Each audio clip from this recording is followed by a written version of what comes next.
بالکل صدم، میں آپ کو پہلے بھی میں نے آپ کو فرائیڈے کو بھی یہ بات بتائی تھی کہ یہ سارا معاملہ ونڈ پیٹرن کا ہے.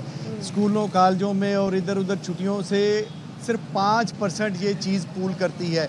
90 سے 95% ونڈ پیٹرن پول کرتا ہے. آپ دیکھیں کہ کل جو مریم اورنگزیب نے بتایا کہ 1900 تک لاہور کے کچھ علاقوں میں پہنچا، وہ یقیناً لاہور کا DHA تھا جو کہ بارڈر ایریا کے بالکل قریب ہے، اور جو لاہور کا اوورال ایوریج انہوں نے بتائی وہ 1000 سے اوپر تھی. آج 414 کیوں ہے، اور USA کے کونسل جنرل کے جو کے ایکوپمنٹ ہے اس کے مطابق 350 کیوں ہے، کیونکہ کل east to west wind pattern تھا.